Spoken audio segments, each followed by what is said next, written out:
Verano de 1953. La guerra de Corea está finalizando. Francis Crick y James Watson han descifrado la estructura del ADN. Pero el mayor acontecimiento en Estados Unidos está en la publicación de un libro, La conducta sexual de la mujer, también conocido como el Informe Kinsey. En salas de juntas, en barberías, en los estadios de béisbol, la gente por la calle, todos hablan de los datos de Alfred Kinsey.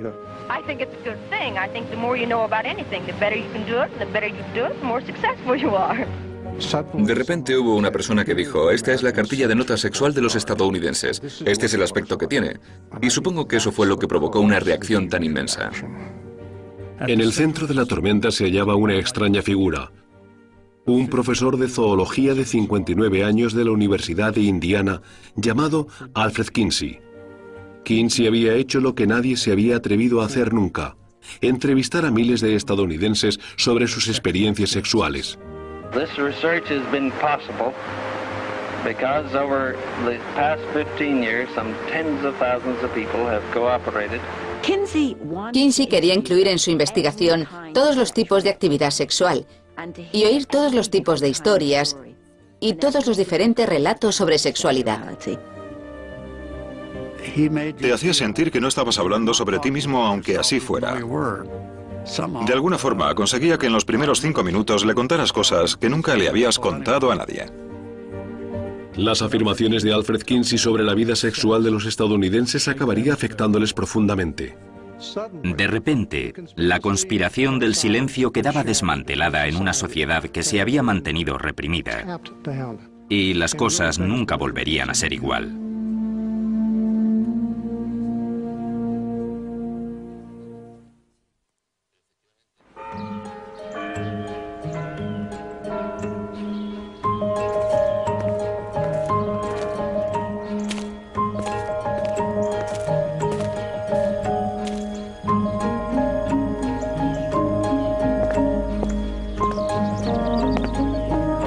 En un frío y despejado día de otoño de 1938 se respiraba un ambiente de emoción en este bucólico campus de la Universidad de Indiana, en Bloomington. Había aparecido un pequeño aviso que anunciaba un nuevo curso sobre el tema de la sexualidad en los seres humanos. El curso iba a ser impartido por el profesor de zoología Alfred Kinsey.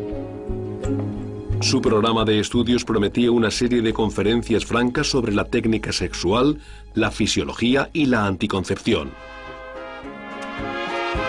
Los universitarios esperaban que la clase llenaría el vacío existente en su educación.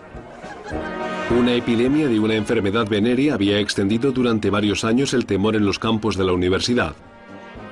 En Indiana, el periódico de los estudiantes había empezado a pedir un verdadero curso sobre sexo. La mayoría de los estudiantes, incluso los que ya estaban comprometidos, no sabían prácticamente nada de lo que había que hacer en la noche de bodas. En aquella época la Universidad de Indiana estaba muy reprimida. Había un toque de queda para las chicas a las 10. Yo me quedaba hasta más tarde. Te creías que se iba a acabar el mundo. Había mucha fanfarronería, pero no, todo eso no eran más que faroles.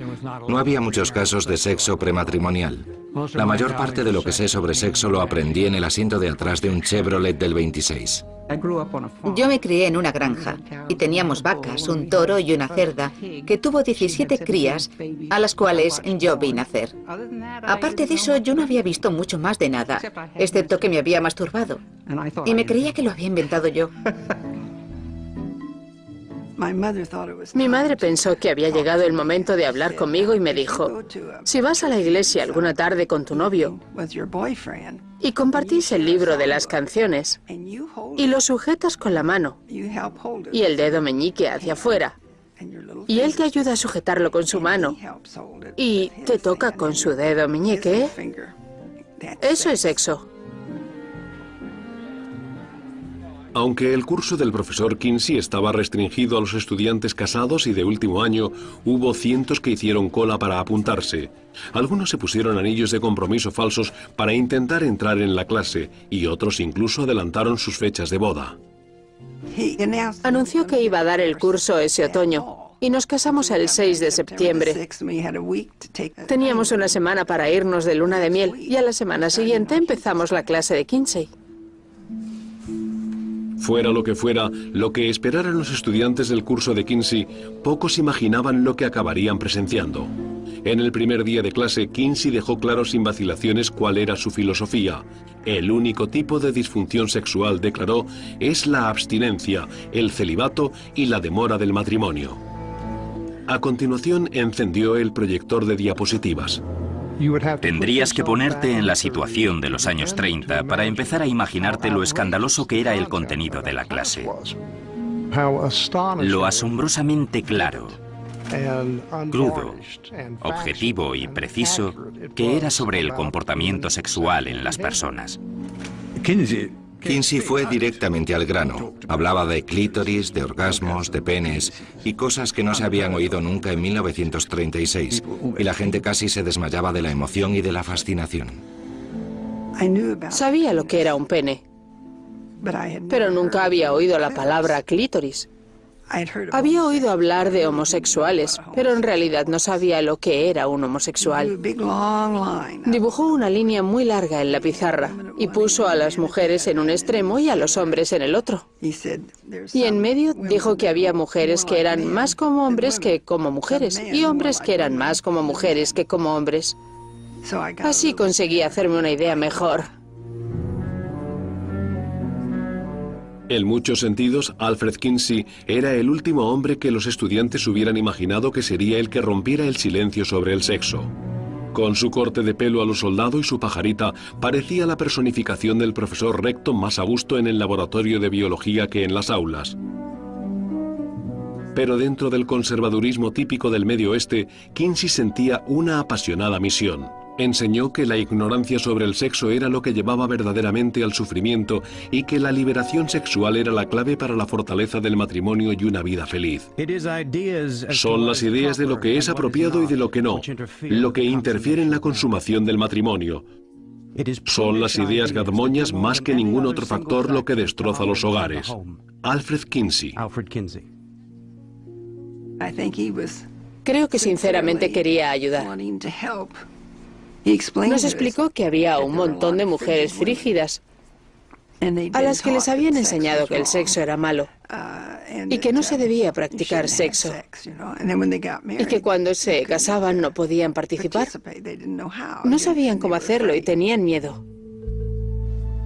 En la clase sobre matrimonio quería proporcionar a la gente las herramientas necesarias para que conocieran su propia sexualidad y poder actuar sin culpabilidad y que fuera una parte vital y alegre de su existencia. La noticia sobre el curso de Kinsey se extendió rápidamente por toda la conservadora Bloomington. Los graduados y miembros del profesorado se quedaron horrorizados al conocer las descripciones clínicas de Kinsey sobre el acto sexual y su respaldo abierto a la anticoncepción y a la libertad sexual. Entre los principales críticos de Kinsey se encontraba Thurman Rice, un profesor de medicina que un día se dejó caer por la clase sobre matrimonio. En ese momento, Kinsey estaba mostrando diapositivas de un pene introduciéndose en una vagina, y Thurman Rice, que era una persona de la Facultad de Medicina y físicamente fuerte, se excitó con aquello. Se sintió indignado, dijo, ¿y qué ocurrirá si alguna de las muchachas de la clase se excita también? Saldrá de allí, se acostará con todos y se quedará embarazada. Alentados por Rice, un grupo de miembros del profesorado empezó a ejercer presión sobre Kinsey para que dejara de impartir el curso sobre matrimonio. Pero Kinsey adoptó una actitud desafiante. Si se creen que me voy a echar atrás, confesó un amigo, es que no me conocen. Oculto bajo el manto de la ciencia, Kinsey es, desde el punto de vista psicológico, un hombre siempre a la contra. Es un rebelde que lucha contra las fuerzas de la censura y de la opresión y de la moralidad victoriana.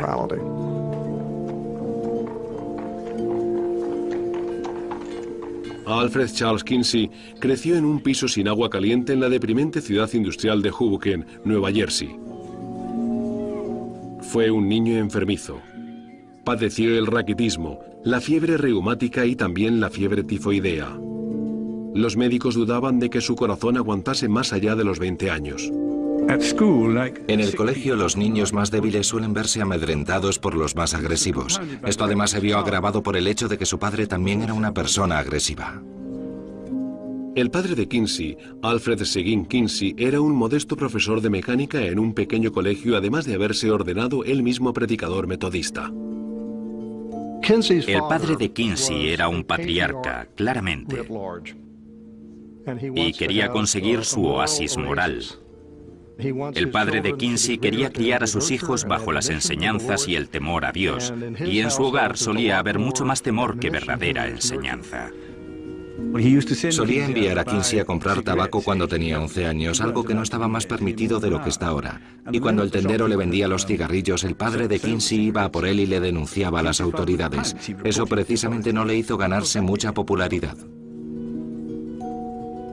Demasiado enfermo para hacer deporte con los demás chicos y teniendo prohibido ver a chicas fuera del colegio, el joven Alfred se pasó la mayor parte del tiempo solo. En el hogar de los Kinsey la vida era un tiempo que servía para mejorar el alma, no para satisfacer la carne. El hogar era desde luego asexual. Él nunca vio ninguna muestra de afecto entre sus padres, así que el sexo era algo que ni se mencionaba en esa familia. La consecuencia de ello es que creció pensando que el sexo era malo, que si te masturbabas, acabarías en un manicomio o algo así. La masturbación era una constante preocupación, pero no solo en el hogar de los Kinsey. A los 16 años, Alfred entró en los Boy Scouts, en donde se avisaba a los jóvenes de los peligros de abusar de uno mismo. Había en su grupo un chico que se llamaba Kenneth Hahn. Alfred conservó todas las cartas que Hahn le había escrito, en las que a menudo le hablaba de sus intentos por evitar masturbarse, aunque en un lenguaje disimulado. Pero se ve claramente cuando dice, he tenido otro de esos ataques o cosas así. Kinsey le consolaba diciéndole, ah, sí, es algo terrible, yo también lo sufro.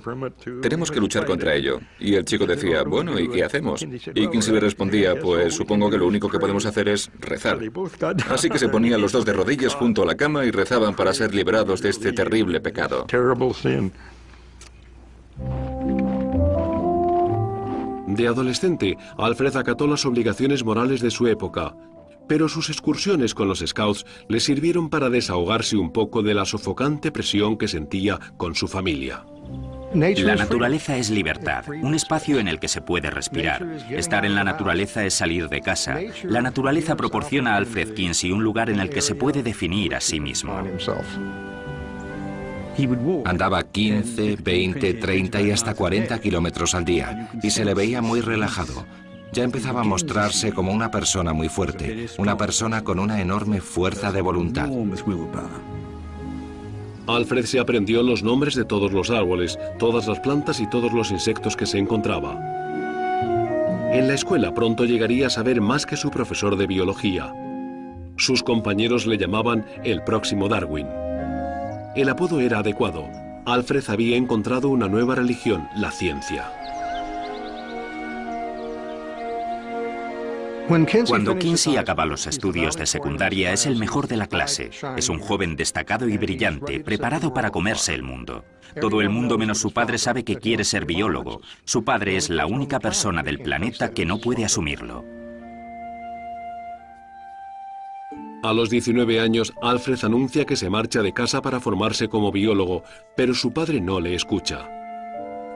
Tras haber tenido que renunciar a que su hijo se convirtiera en predicador, insiste en que Alfred se quede en casa y realice una carrera práctica, la de ingeniería. Se produce un enfrentamiento terrible entre los dos a la entrada de su casa.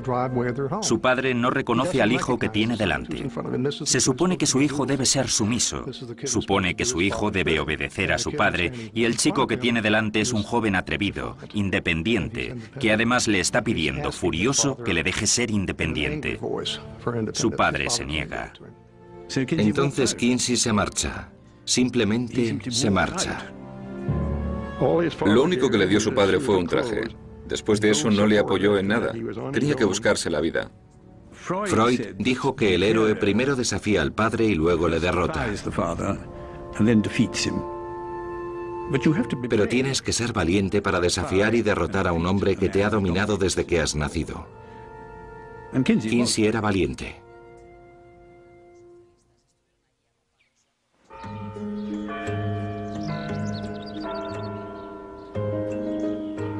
6 años después de marcharse de casa, Alfred Kinsey llegó a la Universidad de Indiana para empezar como profesor de zoología.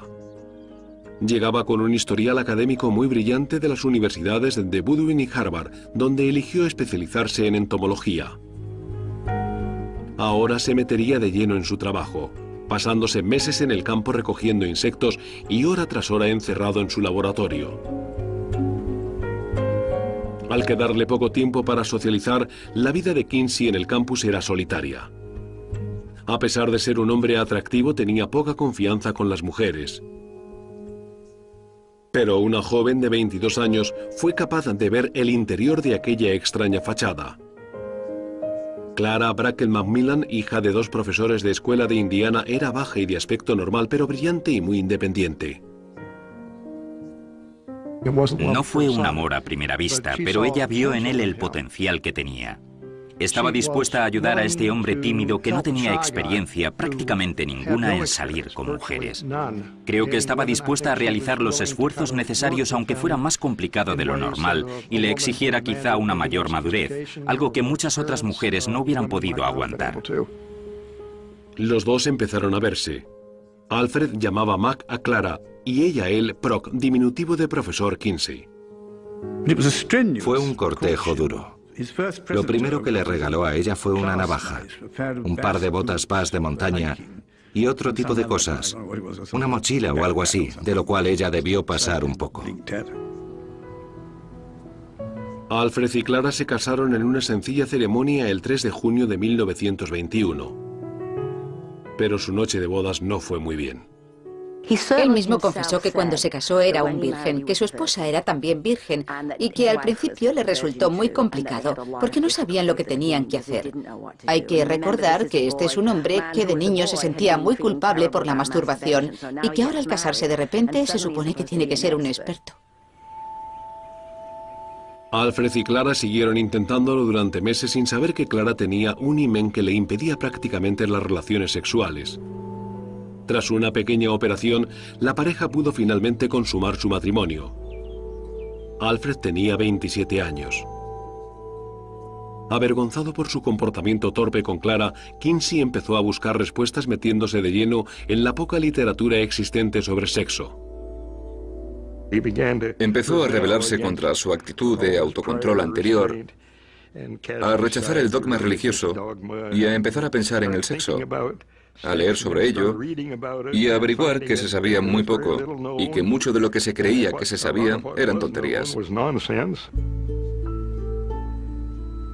Kinsey vio que lo que se había escrito consistía en gran parte en preceptos morales apenas disfrazados de ciencia. La mayoría de los escritores habían pensado hasta ese momento que la sociedad necesitaba reprimir la sexualidad, porque el sexo es algo malo si no se le ponen restricciones.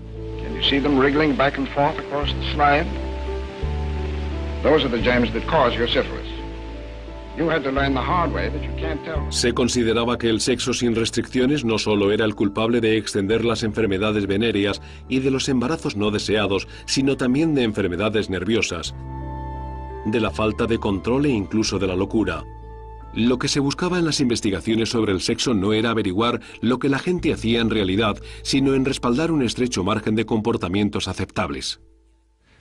El único sexo que es tolerado en la sociedad estadounidense es el practicado entre un hombre y una mujer dentro del matrimonio. La masturbación, las relaciones extramatrimoniales, las relaciones homosexuales, cualquier forma imaginable de tener un orgasmo que no sea el de una mujer y un hombre dentro del matrimonio está prohibida por la sociedad. Kinsey se queda profundamente afectado por lo que encuentra en la literatura sobre sexo. Como científico, la falta de datos empíricos le ofenden y las connotaciones morales le recuerdan a su niñez. Pero sobre todo son las ideas estrechas sobre la sexualidad lo que están reñidas con su creencia en la ilimitada diversidad de la naturaleza. El origen de la convicción de Kinsey era un diminuto insecto no volador llamado cinípido de agallas. Desde que estudió en Harvard, había coleccionado este tipo de insectos con una intensidad compulsiva. Recogió literalmente millones de especímenes y estaba interesado en el hecho de que cada uno de estos cinípidos era siempre ligeramente diferente a los demás. Para mediados de los años 30, Kinsey concienzudamente había medido, etiquetado y prendido con alfiler decenas de miles de insectos. Le tenía fascinado lo que había conseguido averiguar, mientras otros biólogos habían agrupado indiscriminadamente la naturaleza en categorías. En los insectos de Kinsey parecía existir una amplia diversidad individual. En estos millones y cientos de miles de cinípidos no había dos que fueran iguales. Todos eran diferentes. Esta era una observación que le fascinaba. Por eso la diversidad se convirtió en algo fundamental en su pensamiento. El descubrimiento de Kinsey de que existían sutiles diferencias en todas las criaturas vivientes fue la gran lección científica de su vida. Publicó sus averiguaciones en 2 volúmenes muy bien acogidos. Pero cuando empezó a investigar sobre el sexo, le acosaba la duda sobre si este principio de diversidad natural sería aplicable al más complejo comportamiento de los humanos. Para salir de dudas, empezó a preguntar a la gente que tenía a su alrededor, profesores, amigos y estudiantes graduados, durante sus excursiones para recoger cinípidos. Le contaron historias de relaciones prematrimoniales y extramatrimoniales, de fantasías y deseos que superaban en mucho todo lo que había leído en los libros. Estaba descubriendo que el sexo era algo mucho más complejo de lo que la gente pensaba que era. Todo el mundo piensa que el sexo es solo lo que uno ha experimentado, cuando en realidad es un tapiz enorme de experiencias que cubre un territorio muy extenso. En 1938, Kinsey llevaba más de 10 años hablando y leyendo sobre sexo. Ya estaba preparado para compartir sus descubrimientos en un nuevo curso sobre sexualidad, uno que acabaría con el mito, con hechos y que combatiría los prejuicios utilizando la tolerancia. El curso sobre matrimonio fue un éxito. Al comienzo de su segundo año, su visión abierta sobre el sexo fue una noticia que se extendió rápidamente más allá de las aulas. Estudiantes ansiosos hacían cola fuera de su oficina en busca de respuestas a sus dudas sobre el sexo. Él hacía hincapié en que siempre debía ponerme un condón, lo cual recuerdo que me chocaba mucho, porque nunca se me había pasado por la cabeza tener relaciones sexuales antes del matrimonio. Tras las horas de oficina, Alfred y Clara recibían a los estudiantes en su casa ofreciéndoles té, pastas y consejos sobre las cosas de la vida. Ayudaba a estos estudiantes. Había una pareja casada que no podían vivir juntos. Tenían que dormir en dormitorios diferentes y no tenían ningún sitio donde hacer el amor. Kinsey tenía un NAS enorme hecho polvo con un asiento trasero muy amplio y se lo prestaba a la pareja. Él dejaba la llave en una pared y ellos llegaban, cogían la llave, se llevaban el coche, hacían el amor y volvían a dejar el NAS en su casa. Poco a poco, Kinsey empezó a imaginarse un nuevo tipo de investigación: catalogar las experiencias sexuales de sus estudiantes de forma detallada. Les invitaba a acudir después de clase a una reunión personal y luego les pedía que revelaran sus historias sexuales. El curso sobre matrimonio le proporciona la primera oportunidad de recoger historias sexuales. Es como un laboratorio para él en todos los sentidos. Te decía, ¿cuántos años tienes? Y a partir de ahí seguía. Empezaba a decirte, ¿cuál fue el primer tipo de experiencia sexual que recuerdas? ¿Cuándo fue la primera vez que se dieron cuenta de que había una diferencia entre los sexos? ¿Cuándo fue la primera vez que se masturbaron? ¿Cuándo fue la primera vez que tuvieron algún tipo de experiencia sexual? Los estudiantes no tardarían mucho en soltar todos sus secretos a Kinsey. Era todo un genio a la hora de poner cómoda a la gente. Podía ponerse paternal, podía hacerte sentir mucha confianza.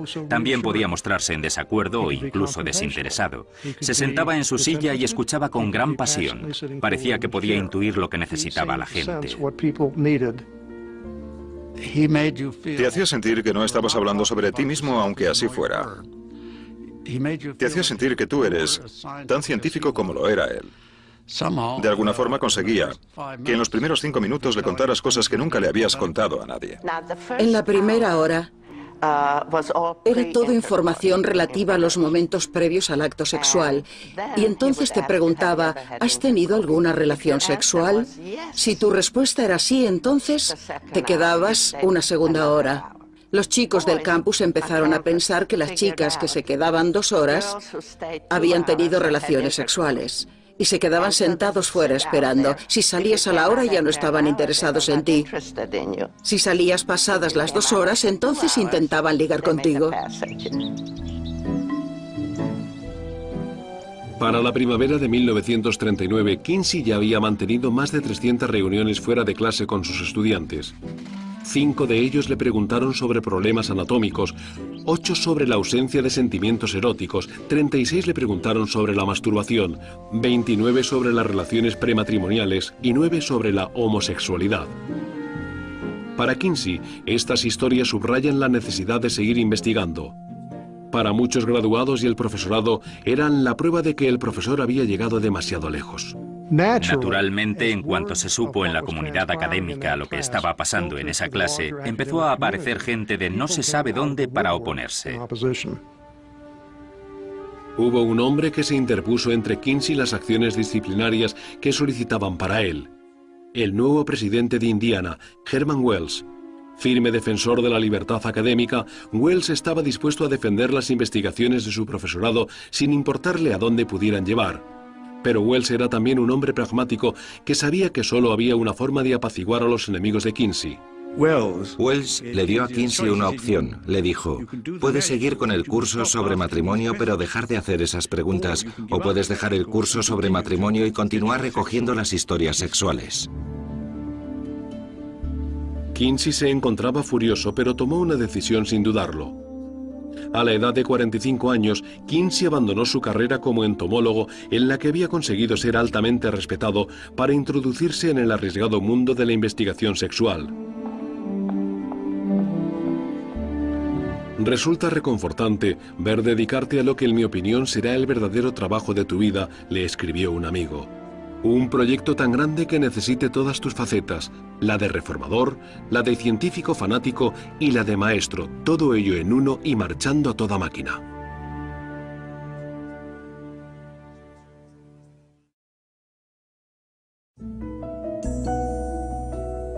En el otoño de 1939, Alfred Kinsey empezó a reunir seriamente las historias sexuales de los estadounidenses.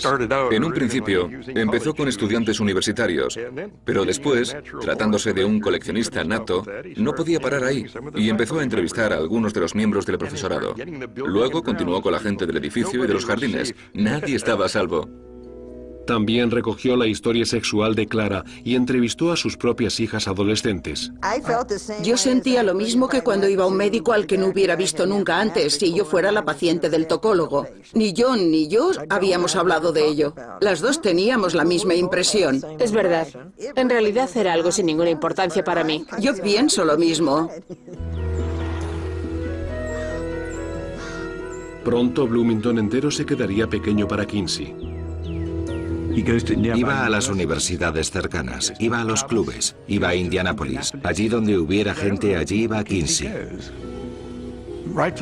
Desde el comienzo, su principal objetivo era conseguir tanta gente y tan diferente como fuera posible. De cuantos más niveles y estratos sociales distintos, mejor. Buscando hombres de clase humilde a los que poder entrevistar, Kinsey visitó con frecuencia las penitenciarías del estado de Indiana. Se dio cuenta de que en los años 30 las cárceles estaban llenas de hombres de clase humilde, desempleados, que habían ido vagando de ciudad en ciudad hasta acabar en una celda. Y ahí él disponía de una buena mina de hombres a los que poder entrevistar. En la cárcel, Kinsey descubrió algo que le sobrecogió. Encerrados junto a criminales reincidentes, conoció a docenas de hombres que no habían hecho más que mantener una relación sexual consentida. Había relativamente pocos tipos de actividad sexual que pudieras mantener sin violar la ley, como practicar el sexo antes del matrimonio. El adulterio era ilegal. En algunos estados el sexo oral era ilegal incluso dentro del matrimonio, y por supuesto también el sexo anal. A Kinsey le preocupaba que se hubieran criminalizado unos actos sexuales que él consideraba perfectamente normales, sobre todo la homosexualidad. Las comunidades homosexuales en aquel tiempo estaban muy amenazadas. Se encontraban estigmatizadas. Estaban expuestas a que les detuviera la policía y les metieran en la cárcel y que les consideraran unos enfermos. Cuando yo era un adolescente, recuerdo haber visto un número de la revista Life en el que salían fotografías de criminales arquetípicos. Y bajo una de ellas, en la que ponía homosexual, había una foto de un chico blanco guapo y bastante afeminado. Cuando yo vi aquella foto pensé, Dios mío, si es una foto de mí. Y recuerdo que me sentí fatal y en estado de shock durante meses. Es verdad, pensaba, soy un criminal. Al salir de las prisiones, Kinsey sentía rabia, en parte por sus creencias científicas y por su resentimiento contra una autoridad tan arbitraria, pero además había otra razón.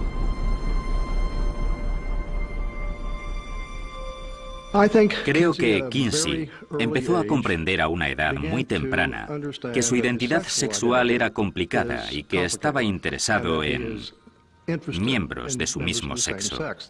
No se le podía llamar homosexual porque sus deseos sexuales estaban muy ocultos, pero sí que sentía un amor romántico hacia otros chicos.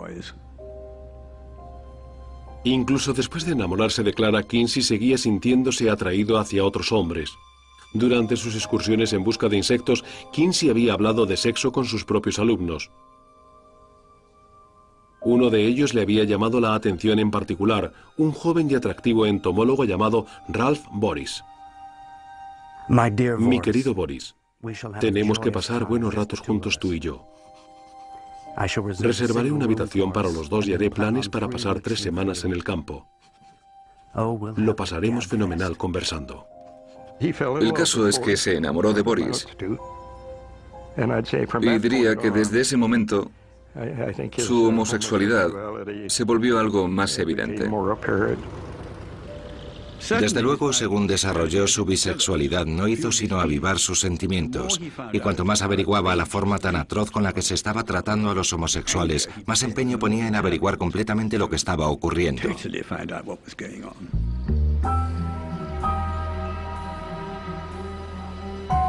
Motivado por su curiosidad científica y personal, el profesor Kinsey partió hacia Chicago para buscar y entrevistar a hombres gays en pensiones y bares de los bajos fondos. En un principio, los progresos fueron lentos. En cuanto había algún personaje sospechoso que se presentaba en la puerta pidiendo entrar, el chico que vigilaba pulsaba un botón o una campana para dar la señal y todo el mundo se dispersaba inmediatamente. Era tan sincero que llegaba a un bar de gays y decía: soy Alfred Kinsey y quiero hablar con vosotros sobre vuestras vidas privadas. Soy científico y lo que me podáis contar será importante para el conocimiento del público. Kinsey tenía una habilidad sorprendente para hacerte sentir cómodo. Sabía cómo hablarle a una prostituta de la calle o a un gángster y de alguna forma romper el hielo y congeniar con cualquier persona. En los 3 primeros días solo consiguió 2 historias. Pero luego se le ocurrió lo que tenía que hacer. Las 2 personas que entrevistó le dijeron que preguntarían a su vez a otras. Y así de repente se encontró con todo este mundo homosexual soterrado que le tenía fascinado. Escribió a Boris con bastante cautela y le dijo: esto es lo más extraordinario que he descubierto en mi vida. ¿Cómo es posible que nadie lo haya visto antes y se haya decidido a escribir sobre ello? Mi querido Boris, ahora puedo recoger de 5 a 10 historias todos los días. He estado en fiestas de Halloween de gays, en clubes de gays, en bares que dejarían sorprendido al resto del mundo si los descubrieran. ¿Cómo es que nadie ha contado nunca esto antes? Es una mina de oro científica. Un día, Kinsey prometió a un joven en Chicago: mi investigación pondrá voz a toda la sabiduría conjunta que proporcionan todas vuestras experiencias. Y ahora los científicos se encontraban totalmente abrumados. Y no solo los científicos, porque fue en Chicago cuando tuvo relaciones sexuales con hombres por primera vez. Así que no es solo el científico el que se mete hasta dentro, sino también la persona. Kinsey volvió de Chicago emocionado. Las historias que había recogido de homosexuales, de hombres bisexuales casados y de prostitutas que habían tenido cientos de parejas revelaron una gama de actividad sexual muy superior a lo que él había imaginado. Chicago había confirmado lo que desde hacía mucho tiempo ya pensaba, que el principio de diversidad que había observado en la naturaleza también era aplicable a la sexualidad humana. Por primera vez, Kinsey empezó a imaginar una verdadera investigación a nivel nacional que le tomaría el pulso sexual a Estados Unidos y que revelaría su increíble diversidad. Necesitaría 100.000 historias sexuales de hombres y mujeres, mayores y jóvenes, blancos y negros, ricos y pobres. Kinsey se formó como entomólogo y como entomólogo quería ver todas las variedades de cinípidos que había estudiado. Y eso mismo era lo que intentaba hacer con el comportamiento sexual de los seres humanos, recogiendo la enorme diversidad de experiencias sexuales que todo el mundo había tenido. Quería entrevistar a la gente para averiguar todo tipo de actividad sexual y oír todas las diferentes historias y todos los relatos que pudieran contarle sobre el sexo. El objetivo que se estableció Kinsey le requería renunciar a casi todo lo demás en la vida, a la enseñanza, a los cinípidos e incluso al tiempo que pasaba con su familia. Clara sabía desde hacía tiempo el coste personal que suponía vivir con Alfred. Siempre supe que su trabajo sería lo primero para él, dijo una vez. No puedes pedirle a un hombre que deje algo que es el motor de su vida porque sea tu marido. Pero después de lo de Chicago, Alfred le pidió a Clara que fuera incluso más comprensiva. Una de las cosas de su matrimonio es que él nunca le ocultó nada a ella, nunca. Y tuvieron que, de algún modo, asumir el hecho de que él quisiera acostarse con hombres. Clara adoraba a su marido y creo que quería estar cerca de él y de su trabajo. No es un lazo muy común y no encaja en el tipo de relación que se puede ver en la mayoría de las uniones heterosexuales. Pero que Alfred quería a Clara y que Clara quería a Alfred es algo que nunca he dudado.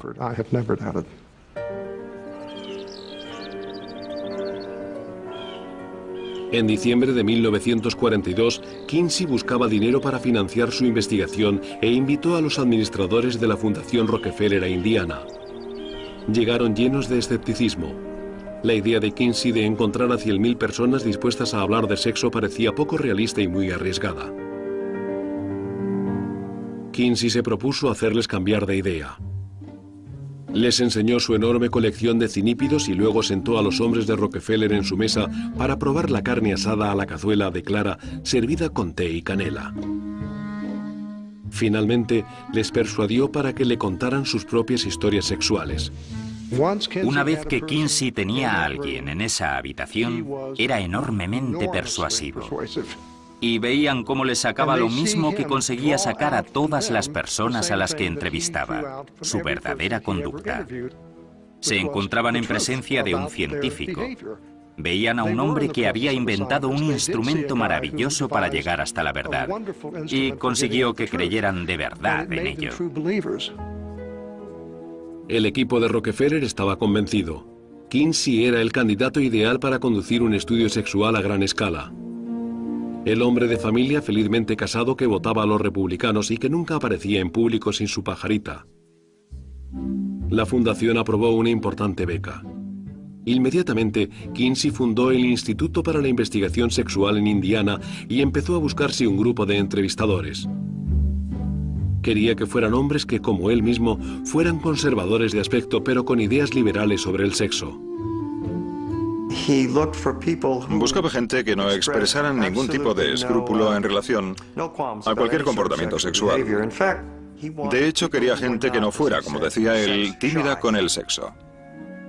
Kinsey corrió la voz a través de los círculos académicos y pronto entró en contacto con un joven antropólogo de Harvard llamado Paul Gebhardt. La primera vez que oí hablar de Alfred Kinsey Fue en Cambridge, cuando uno de mis profesores se acercó y me dijo, ¿qué conocimientos tienes del trabajo de Alfred Kinsey? Y yo le dije que no había oído hablar de él. Le dije, ¿qué ha escrito? Y cuando me dispuse a escribir, me dijo, todavía no he escrito nada. Entonces yo le dije, ¿y cuál es su esfera de trabajo? Me dijo, el sexo. Y yo le dije, pues hábleme más de él. Kinsey también contrató a Wardell Pomeroy, un joven psicólogo de prisiones a quien conoció en 1941. Creo que vio en Wardell Pomeroy una especie de versión romántica de sí mismo. Pomeroy era suficientemente atractivo como para ser una estrella de cine y además estaba muy interesado en las relaciones sexuales. Para encontrar al tercer miembro de su equipo, Kinsey no tuvo que buscar muy lejos. Clyde Martin, un estudiante formal de la Universidad de Indiana que trabajaba en el jardín de los Kinsey durante los fines de semana. Ambos se conocieron cuando Martin era un estudiante de 21 años y Kinsey escuchó su historia sexual. Era un tipo de entrevista muy cordial y yo salí de ella con la idea de que la masturbación era algo perfectamente normal. Así que recomendé a la gente con la que vivía en la pensión que fueran y todos ellos contribuyeron con sus historias.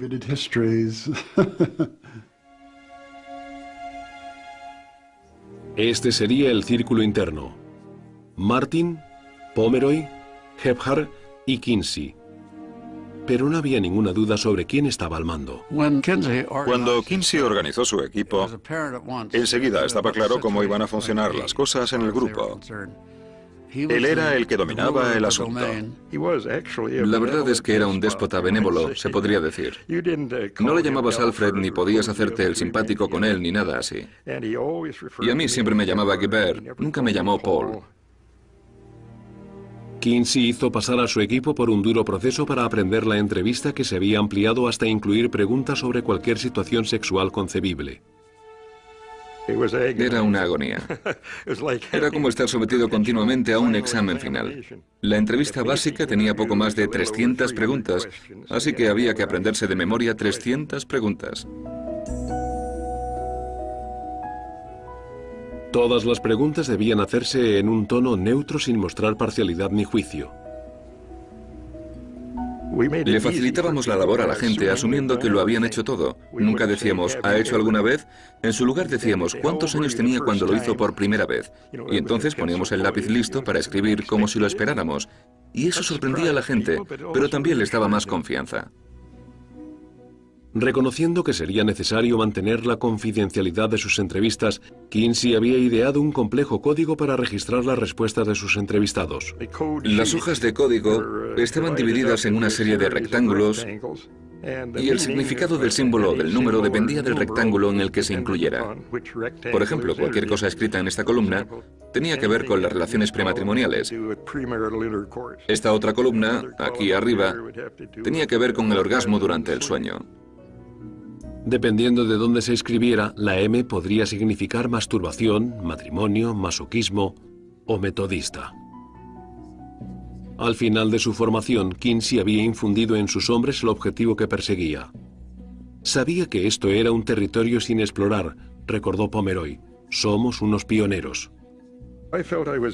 Sentí que estaba entrando en la primera fase de una investigación que llegaría a ser enormemente importante.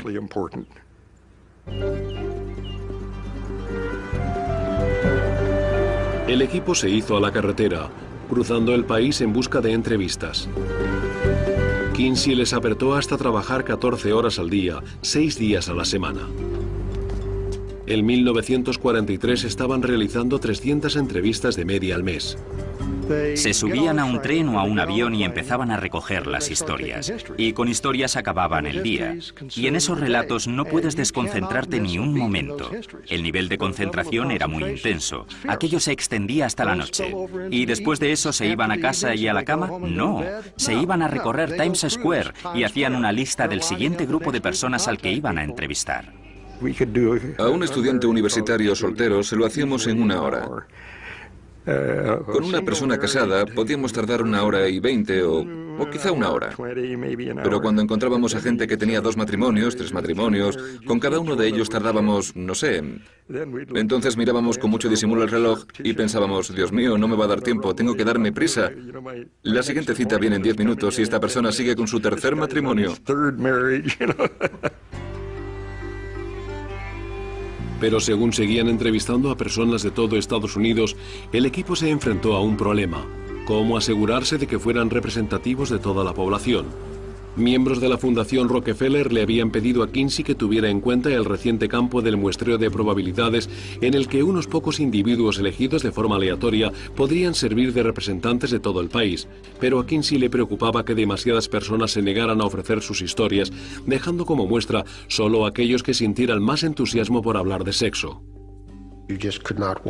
No podías acercarte a una de cada 10 personas, darles un golpecito en el hombro y decirles: han sido seleccionados para participar en mi encuesta sobre sexo. Simplemente no creía que aquello fuera a tener éxito. Desde el estudio de los cinípidos, Kinsey había confiado en el poder de los números grandes para conseguir un resultado preciso. Kinsey pensó que si teníamos suficientes casos seríamos capaces de representar a todo el mundo y determinar la frecuencia con la que ocurrían ese tipo de cosas. Para poder tener acceso a números más grandes, a Kinsey se le ocurrió algo nuevo, lo que él llamó grupos del 100%.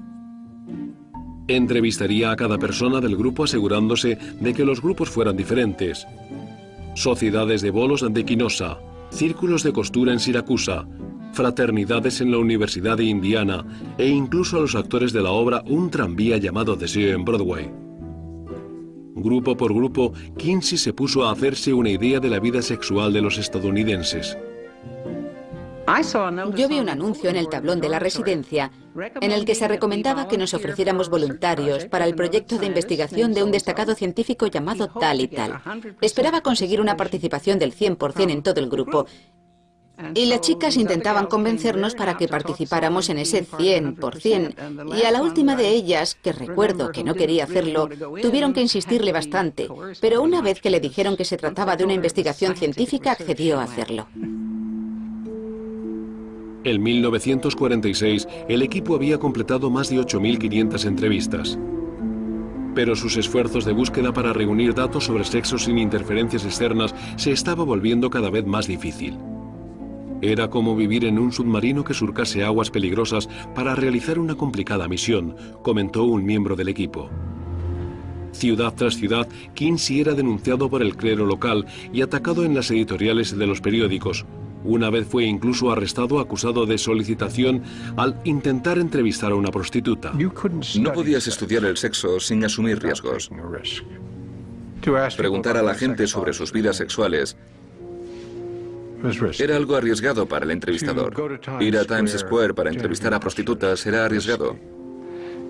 Alquilar habitaciones de hotel para que la gente fuera allí a hablar contigo era arriesgado. No había nada en todo lo que hizo que no fuera arriesgado.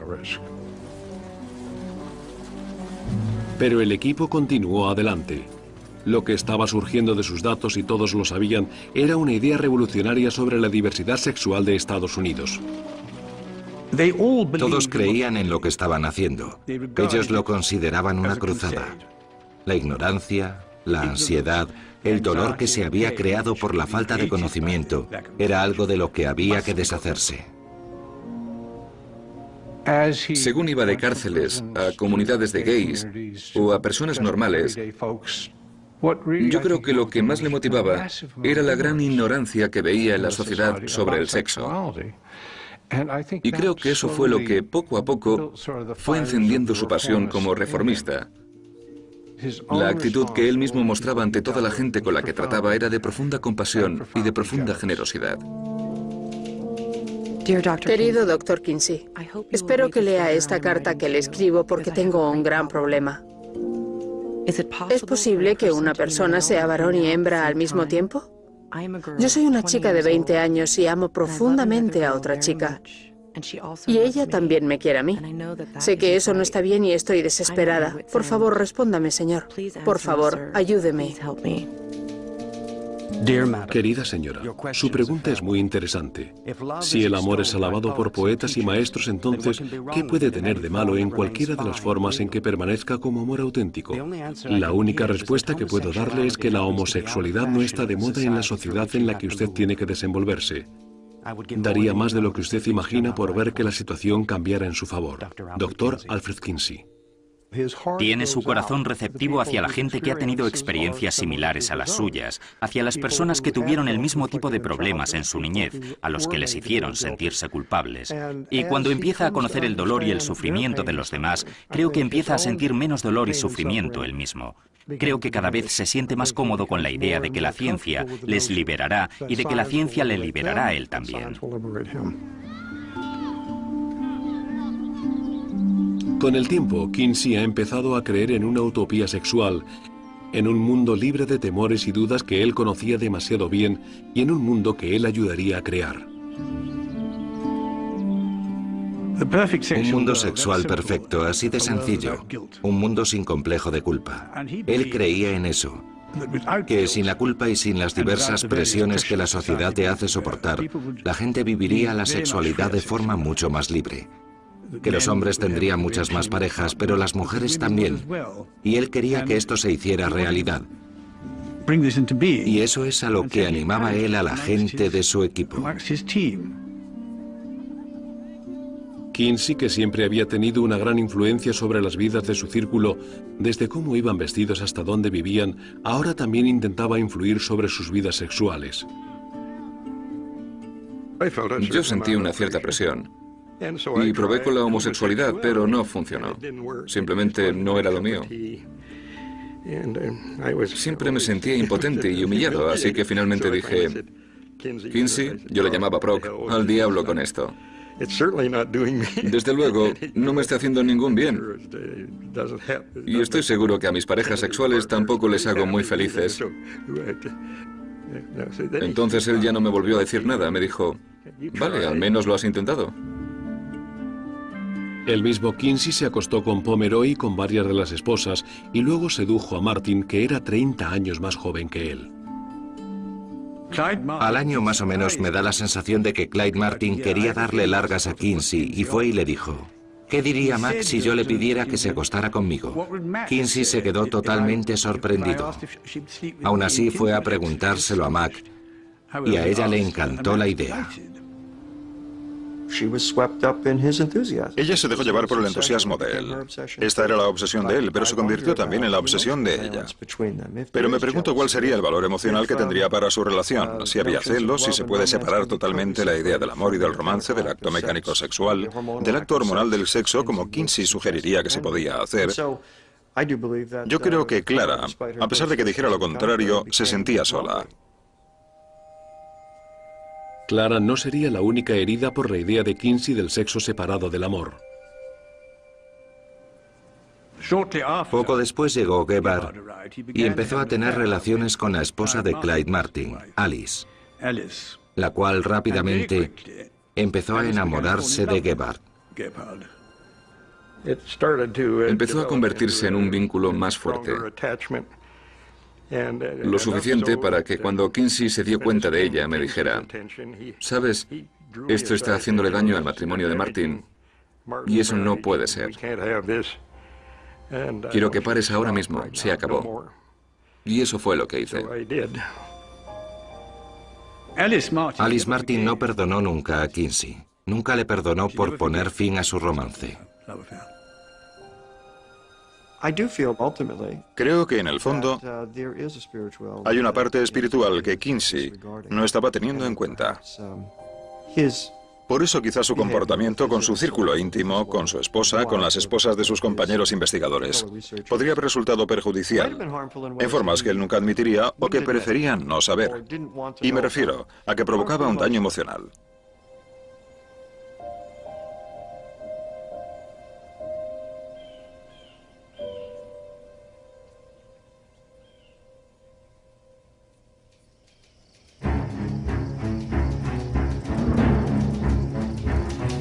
El presente volumen es un informe sobre el progreso de una investigación sobre la conducta sexual de los seres humanos. Este estudio rellenará un vacío en nuestro conocimiento. El 14% de los hombres han tenido relaciones, el 26%, 94%.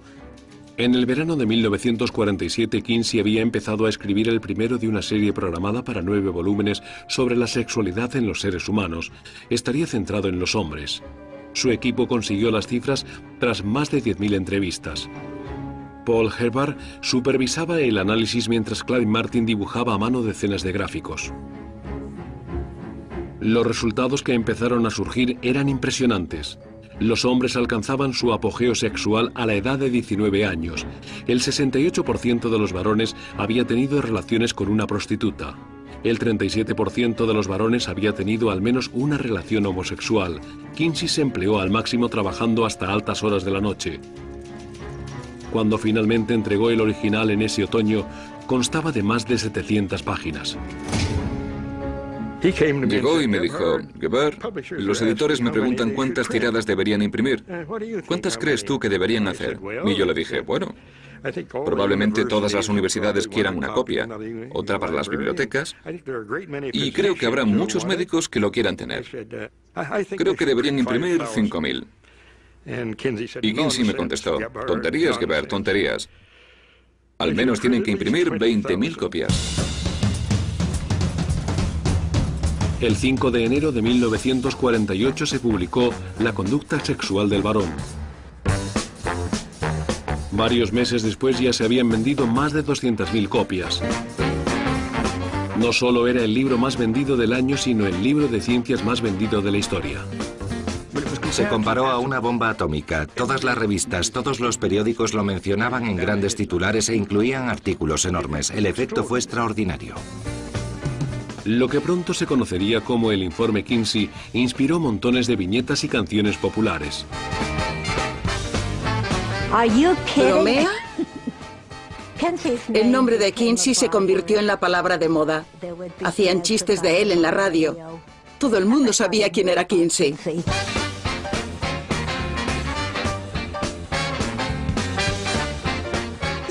Era como una especie de hula hoop. Era la moda. De repente podías hablar de sexo, porque Kinsey también lo hacía. En salas de juntas, en barberías, en los estadios de béisbol, la gente por la calle, todos hablan de los datos de Alfred Kinsey. ¿Qué significan? ¿Nos los podemos creer? ¿Qué nos dicen estos números? ¿Y cómo puedo tener una idea tan opuesta a lo que nos han enseñado?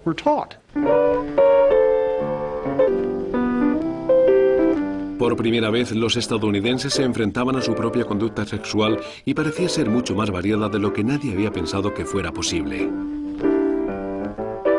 El 90% de los hombres se masturban, más del 50% de los hombres han tenido relaciones extramatrimoniales, más del 50% de los hombres han tenido relaciones prematrimoniales. De repente la conspiración del silencio quedaba desmantelada en una sociedad que se había mantenido reprimida y las cosas nunca volverían a ser igual. Esto tiene lugar en Estados Unidos y creo que esa es la causa de que se produjera semejante reacción. De repente hubo una persona que dijo, esta es la cartilla de nota sexual de los estadounidenses, este es el aspecto que tiene. El informe Kinsey llevaba implícito un principio controvertido pero simple. En lo que respecta a relaciones sexuales no había nada bueno ni malo, ni normal ni anormal. Algo aún más revolucionario. El libro defendía que la sexualidad humana no encajaba en categorías bien definidas. Kinsey abogaba por reflejar los muchos matices de la conducta sexual en una escala de 0 a 6. Había gente que practicaba exclusivamente la heterosexualidad y gente que practicaba exclusivamente la homosexualidad. Pero la mayoría de la gente estaba entre estos dos casos. Él pensaba que si la sociedad no fuera tan represiva, probablemente todo el mundo estaría entre esos dos casos. Estamos hablando de una teoría que destaca la inestabilidad del deseo sexual de los seres humanos.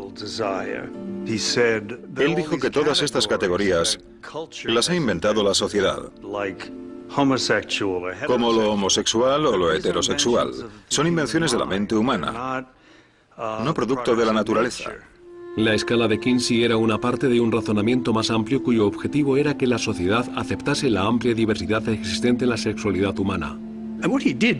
Lo que hizo fue levantar el enorme peso de culpabilidad, ansiedad y preocupación. Que te digan que es perfectamente normal acostarse con otro hombre si eres un hombre, que es perfectamente normal acostarse con otra mujer si eres una mujer, es algo que supuso una enorme diferencia. La gente de repente se sintió normal. Soy normal, no soy esta criatura que creía que era. Al principio, la reacción hacia el informe Kinsey fue enormemente positiva. El libro es un triunfo de la salud y la razón, declaró el New Republic. Good Housekeeping dio su aprobación al libro considerándolo el informe más importante de su clase que se haya realizado. Kinsey habló en auditorios repletos por todo el país. En Berkeley, 9.000 estudiantes universitarios se agolparon en una sala con aforo para solo la mitad. Kinsey se hizo famoso. Era reconocido en todas partes. Le pedían que fuera a hablar a todas partes. Le gustaba ser famoso. Disfrutaba con ello. Le gustaba entrar en cualquier sitio y que la gente se girara hacia él. Le gustaba ser la persona invitada como protagonista principal. Y al final la gente, el mundo entero, acabó asediándole. Pero lo que el mundo no sabía aún es que la metodología de Kinsey presentaba serios errores, errores que acabarían persiguiéndole. En algún lugar del volumen sobre la conducta del varón había 4 pequeñas tablas que contenían los datos más conflictivos de toda su obra. Las tablas 31 a la 34 trataban sobre los orgasmos de chicos que aún no habían alcanzado la pubertad. Describen cuántos chicos experimentaban orgasmos, niños que solían experimentar orgasmos. Pero al leer el libro, no queda del todo claro de dónde salen estos datos. De hecho, Kinsey había sacado casi todo el material de los diarios de una persona. En 1945 fue a visitar intrigado a un hombre de 63 años, Res King, que había tenido una perversa historia sexual. Tenía un árbol familiar con 36 personas y se había acostado con 17 de ellas. Su abuela le introdujo en las relaciones heterosexuales, su padre en las relaciones homosexuales. Se había acostado con innumerables hombres y mujeres. King afirmó haber abusado de cientos de niños, la mayoría de ellos inmigrantes mexicanos que vivían cerca de él. Había guardado descripciones detalladas de sus abusos en varios cuadernos escritos con letra pequeña y que entregó a Kinsey. Kinsey pensó que estos cuadernos eran un registro único de la respuesta sexual de los niños y decidió utilizarlos en su investigación. Pero incluso algunos miembros de su propio equipo se mostraron totalmente opuestos. Pomeroy afirmaría después, con tal de obtener datos, Kinsey sería capaz de hacer un pacto con el diablo. No hay ningún juicio moral sobre lo que está haciendo. Y quizá uno de los peligros de esto es que en lo que se refiere a la conducta sexual, debe existir algún punto en el que haya algún tipo de restricción por causas morales. Sobre todo en el caso de la pedofilia. Pensamos que esos datos serían valiosos. Solo porque aquel hombre fuera un pedófilo y sus actos fueran ilegales, no era como para desperdiciar datos tan valiosos. Por supuesto, ahora todos los moralistas dicen que debíamos haberle entregado. Tonterías. Si hubiéramos entregado a alguien, ese habría sido el final de nuestra investigación. Le protegimos a él de la misma forma que protegimos al resto de los entrevistados. La existencia de Reskin siguió siendo durante muchos años un secreto bien guardado, pero los críticos encontraron otras muchas cosas con las que meterse. Gente eminente como Lionel Trilling y Margaret Mead criticaron a Kinsey por no haber tenido en cuenta las complejidades de la cultura o el papel del amor. Las críticas que más daño le hicieron fueron las de sus colegas científicos que se centraron en la exactitud de sus datos. Kinsey había pensado en superar el problema del muestreo selectivo a base de conseguir el mayor número posible de grupos diferentes, pero al final solo algunos grupos estuvieron dispuestos a cooperar. El problema fue el tipo de organizaciones que estaban dispuestas a invitarle o que le invitaron a hacerlo. Desde luego no le iban a invitar a hablar con grupos de la iglesia pentecostalista, y esa gente no está representada en el estudio. Se le achacó a Kinsey haber dejado que sus intereses personales le confundieran en su estudio. Confió demasiado en estudiantes universitarios y poco en las clases humildes, demasiado en los blancos y poco en los negros. Demasiado en los sectores sexualmente marginados y poco en el ciudadano medio. Cuando publicó las cifras, creo que debió sentir ganas un poco de llamar la atención. Pensaría, el mundo no es en realidad como piensa esta gente. En realidad es de esta otra forma porque yo he estado investigándolo y es así. No creo que haya la menor duda de que Kinsey sobreestimó la frecuencia de la diversidad sexual en Estados Unidos, aunque no en lo que se refiere a la diversidad existente. Fue capaz de demostrar que las personas normales y en apariencia convencionales estaban haciendo un montón de cosas. Y fue esa caracterización de la riqueza y la diversidad de la sexualidad humana lo que fue crucial. Los debates sobre la metodología de Kinsey se fueron extendiendo hasta llegar la preocupación a la Fundación Rockefeller, que decidió enviar a Bloomington a 3 estadísticos de renombre: Cochran, Mostello y Tukey. Todos ellos eran hombres que se habían pasado la vida haciendo estadísticas y nunca habían hecho ningún estudio sobre el sexo. De hecho, John Tukey me dijo que solían despertarse los unos a los otros diciendo, «El sexo nos llama». Kinsey pensaba que no eran muy serios porque cantaban temas de Gilbert y Sullivan mientras estaban sentados en la mesa. Creo que además hicieron que Kinsey se pusiera muy a la defensiva. Ambos equipos, Kinsey en un lado y los Rockefeller al otro, estuvieron reunidos durante 12 tensas horas. Los hombres del Rockefeller abogaban porque Kinsey cambiara de rumbo e investigara una pequeña muestra aleatoria de individuos. Kinsey se negó, insistiendo testarudamente en que en un estudio sobre sexo solo valdría un gran número de entrevistas. La reunión se disolvió sin llegar a un acuerdo. Los estadísticos volvieron a Nueva York para escribir un informe para la fundación. Sin inmutarse, Kinsey continuó investigando de la forma exacta que él quería. Pronto empezaría a explorar una metodología incluso menos convencional, filmando actos sexuales entre su equipo y personas invitadas. Una vez fuimos a Indianápolis y estábamos buscando al perro. Yo llamé y creo que fue mamá quien me dijo, no puedes entrar. Y todos sabíamos que el equipo estaba intentando comprender la fisiología que había en el sexo. Estaban estudiando algunas de esas cosas utilizando a los miembros del equipo como conejillos de indias, esto por decirlo de alguna forma. El fotógrafo preparaba las luces para que la persona a la que filmaban estuviera bajo una especie de cono de luz, para que no pudieran ver a los que estaban observando. Y allí estarían con Kinsey sentado tomando notas y las cámaras zumbando. En uno de mis viajes a Bloomington, Kinsey me preguntó si Bill podía fotografiarme mientras me masturbaba. Y yo le dije que no me importaba. Le dije, ¿por qué te interesa eso? Y me contestó con una especie de broma sobre el tema.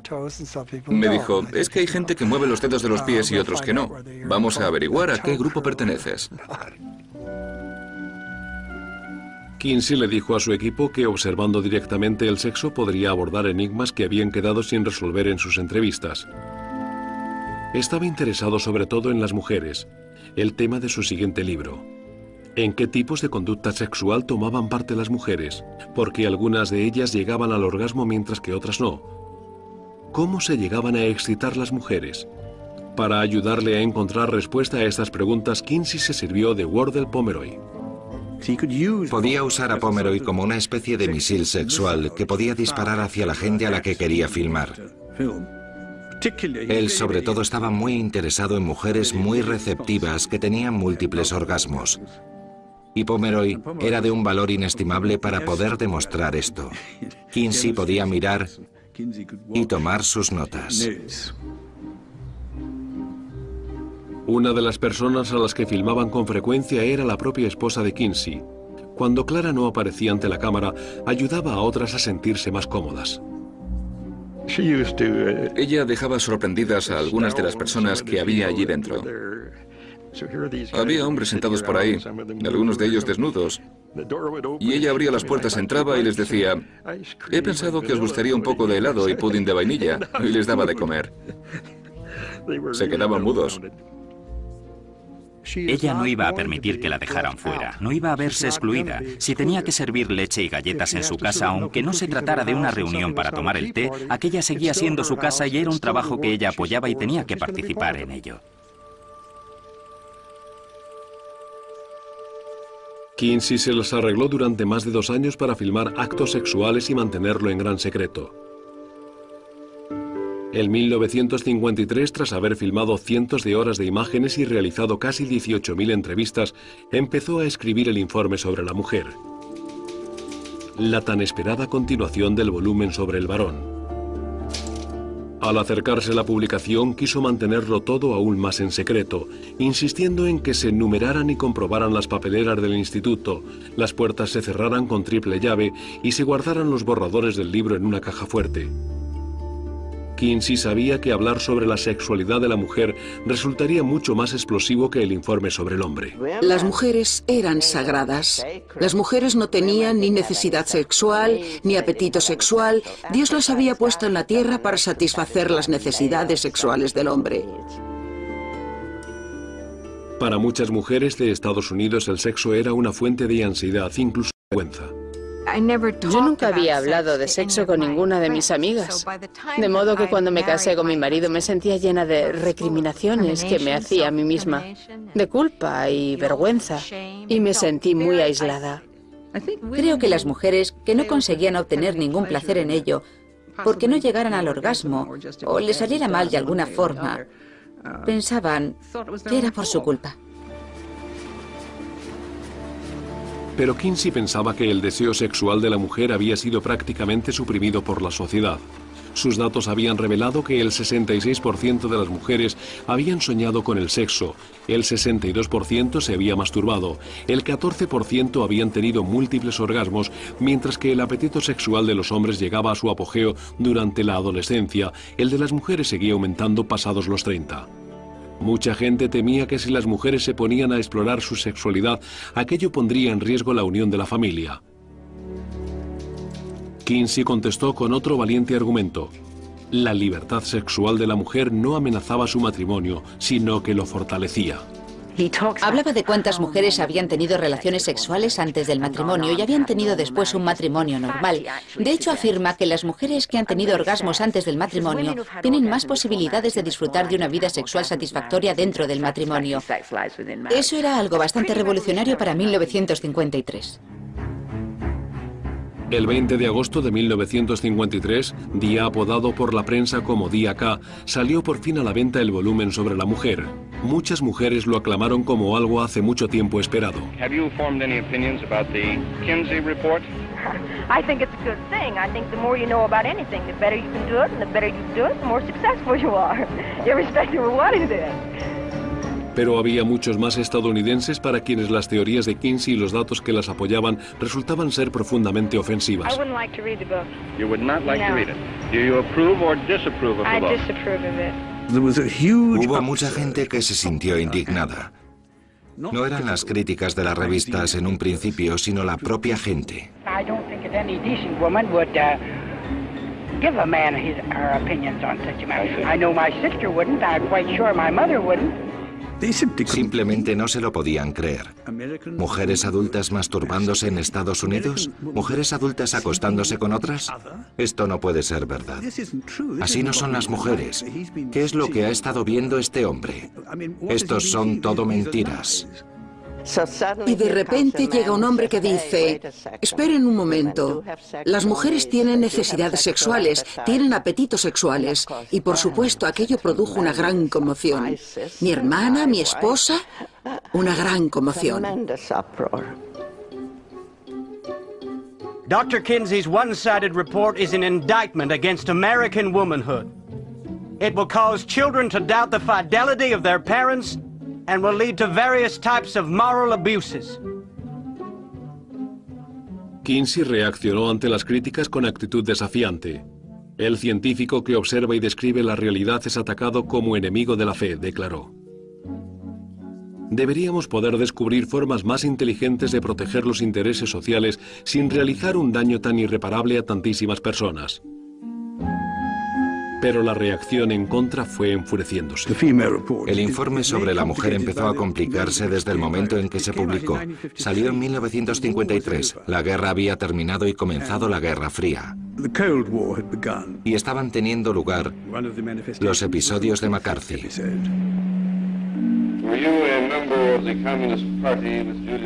El senador Joe McCarthy había comenzado las audiencias sobre la infiltración comunista en las instituciones estadounidenses, incluidas las grandes fundaciones nacionales.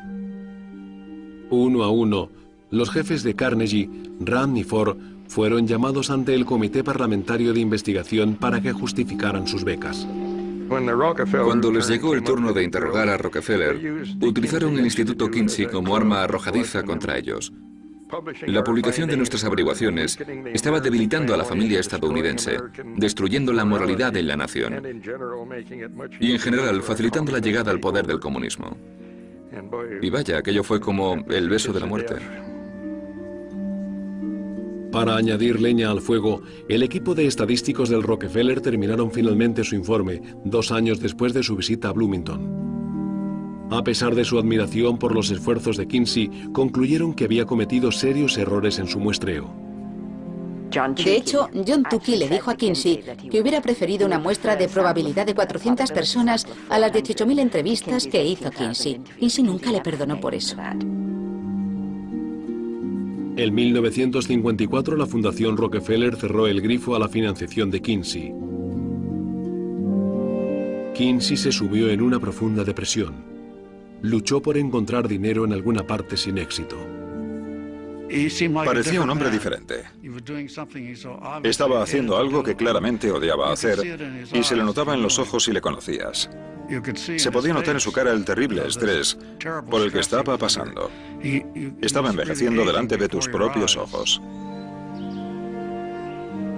Enfrentado al desmoronamiento de su investigación, Kinsey pasó más tiempo a solas y llevó su exploración sexual privada a un territorio más oscuro. Una de las cosas que exploró fue la unión entre el dolor y el sexo. Con los años fue uniendo personalmente ambas cosas.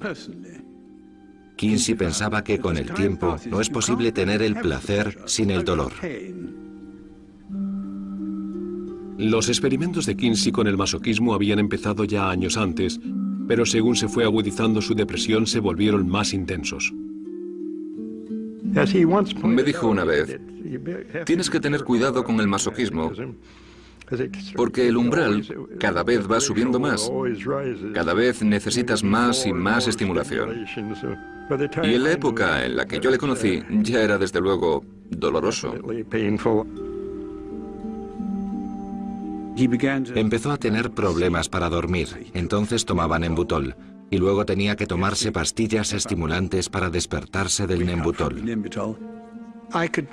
Le noté más cansado de lo que estaba cuando lo conocí. Mac me dijo, sin que él lo oyera, que estaba preocupada por su corazón. Y supongo que tenía motivos para ello. En agosto de 1956, Kinsey sufrió un fuerte ataque al corazón. Paul Gerbar fue el último que pudo hablar con él antes de que se lo llevaran a toda prisa al hospital. Estaba tumbado en la cama y quería decirme algo. Así que me incliné hacia él y me dijo, Gerber, no hagas nada hasta que vuelva. Alfred Kinsey murió el 25 de agosto de 1956, a la edad de 62 años. Algunos dicen que fue provocado por el exceso de trabajo, otros por una profunda sensación de fracaso.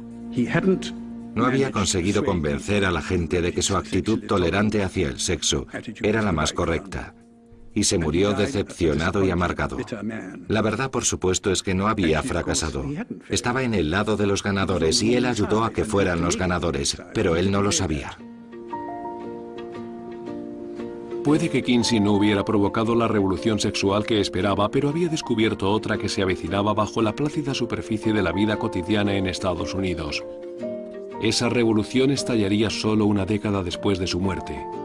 Si Kinsey hubiera podido sobrevivir hasta los años 60, habría sido un mundo diferente para él. Habría visto la liberación de la mujer, habría visto el movimiento de los derechos civiles, habría visto lo más importante para él, el movimiento de liberación de los gays, y esas cosas le hubieran hecho feliz. Para muchos estadounidenses, la idea de libertad sexual de Kinsey fue personalmente enriquecedora. Muchas mujeres jóvenes leyeron el informe Kinsey y pensaron, caramba, si no me voy a ir al infierno si cedo a mis deseos antes de casarme. Conozco a algunos hombres gays que me han dicho que descubrieron que existía algo llamado homosexualidad y que era algo que podía describirles a ellos cuando vivían en una ciudad pequeña y tenían deseos, pero no los habían puesto en práctica y consiguieron definirse gracias a Kinsey. Pudieron liberarse leyendo a Kinsey.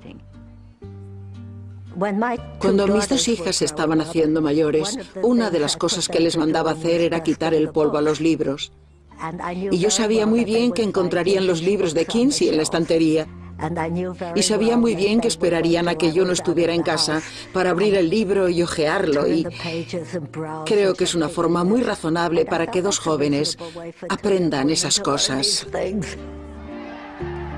Kinsey sería reconocido por ayudar a desencadenar los movimientos de liberación de los años 60, pero también sería acusado del aumento de la promiscuidad, los embarazos en adolescentes y la propagación del SIDA. En parte, fue la naturaleza inflexible de Kinsey lo que le convertiría en una figura controvertida para siempre. Su historia resultó más trágica porque su forma de buscar las cosas era muy provocadora. Si lo hubiera enfocado con más diplomacia, habría conseguido muchas más cosas. Pero también hacía falta un hombre con las rígidas convicciones de Kinsey para que se iniciara un debate a nivel nacional sobre el sexo que aún perdura en el día de hoy. Kinsey era un hombre que creía que la verdad era mejor que la ignorancia, que investigar era mejor que seguir un dogma, y que si la gente sabía más cosas, podría tomar mejores decisiones y crear una sociedad mejor. Sería un lugar mejor si se supiera más sobre sexo que si no se sabe. I want to emphasize, however, before we finish, it is the history of science that wherever we fill in a gap in our knowledge, mankind ultimately may profit. Thank you, Dr. Kinsey.